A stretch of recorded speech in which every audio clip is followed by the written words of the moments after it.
move into house in the outback in South Australia in 2005.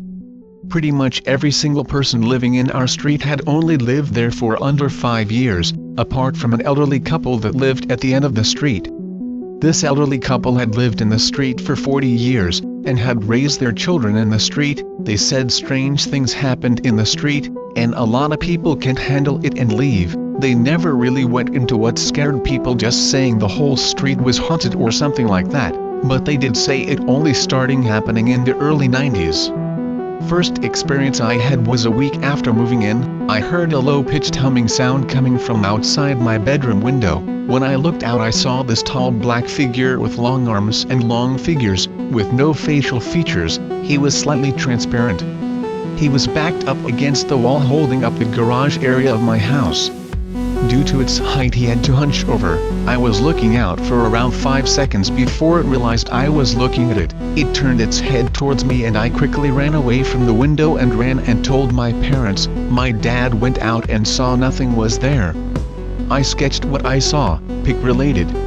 I started hanging out with the neighborhood kids. We were all teenagers, and they told me their stories, and all described the same figures I had seen.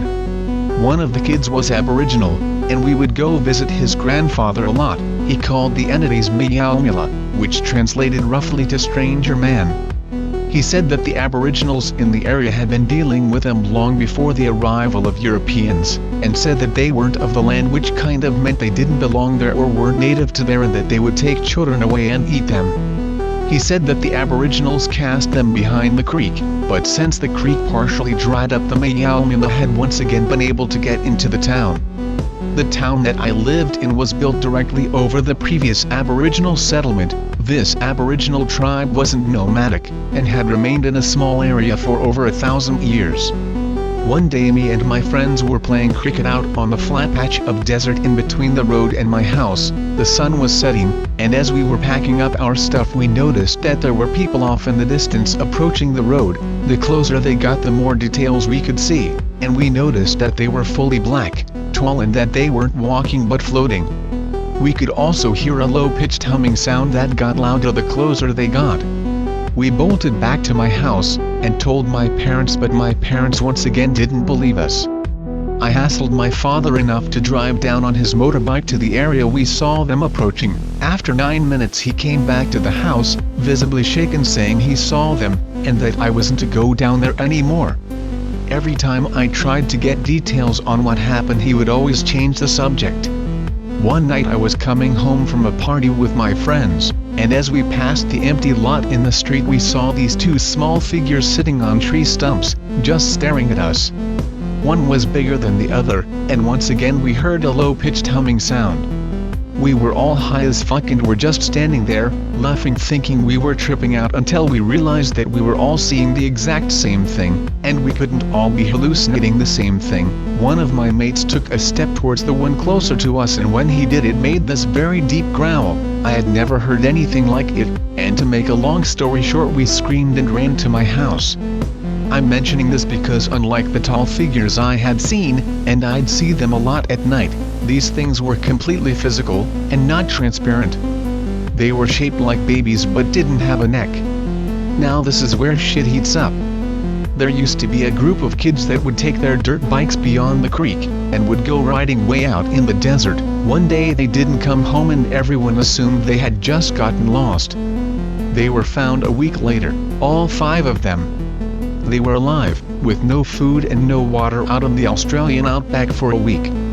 What scared me was what one of the kids' younger brother told me. He said that his brother had said they saw a light out in the desert, and they felt compelled to follow it. He said he felt like he was in a trance, and they didn't stop following this light for the entire week they were out in the outback. He said no matter how far they kept traveling, they didn't seem to get anywhere close to it.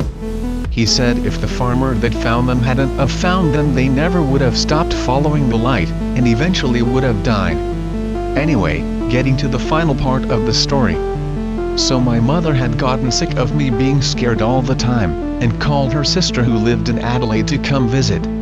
She's a psychic or something. So she comes down, and the moment she pulls up she tells us not to tell her anything about what we've seen, and that she's going to wander around the street for a while and come back and tell us what she saw. When she came back she was visibly shaken. She told me that these things were unlike anything she had ever experienced, and that she had also run into the spirit of an old Aboriginal woman.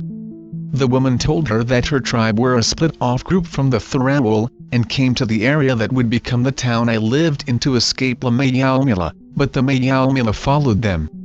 The woman then showed her horrific images of these things slaughtering Aboriginal children, and eating them through a small slit in their mouth. The woman then told her she drowned herself in the creek so she would act as a spiritual barrier to keep the Maiyalmula out.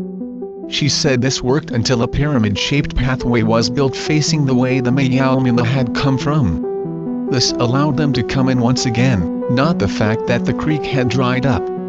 The Aboriginal woman led my auntie down the path to show her something even more terrifying. After eating the small children, they would rebirth these kids, to be their minions or some shit. My auntie said these beings are completely physical, and live out on the desert, and sometimes come into the town for food. She said these things are harmless, and mainly just keep an eye on people for the Maiyalmula. My auntie became confused, and said if they were killing children just to make them into spies, then what was their motive in the first place? It was explained to her that the Maiyalmula just seemed intent of inflicting pain and suffering on people. She said that they rape women and men alike, make women miscarriage, cause accidents and kill the weak. Despite this they seem to have a personal vendetta against the Aboriginal woman's tribe, and seem intent on wiping them out. This is why they remain focused on the town. My auntie came to the conclusion that the Maiyalmula aren't human spirits, and aren't spirits at all. She believed that they were a physical, reproducing race of beings and are most likely aliens. She said she had heard of similar beings all around the world. After hearing all of this we put the house on the market, and began preparations to leave. A couple of days before we left I went on one last motorbike ride where my father had told me not to go. While riding along a dirt path I saw this rock on the side of the path. It was weird because it looked like it was smoothed down a bit, and had some markings on it. I don't know if it's related at all to what had been happening. I personally think it's someone playing a joke because none of the engravings on it are Aboriginal, and the engravings on it are all over the place. Anyways, I took it with me when we moved. Pic related. So yeah, this is my experience with the paranormal. Thought I'd share it with you all, and it'd be great if someone else had an experience like this that they could share.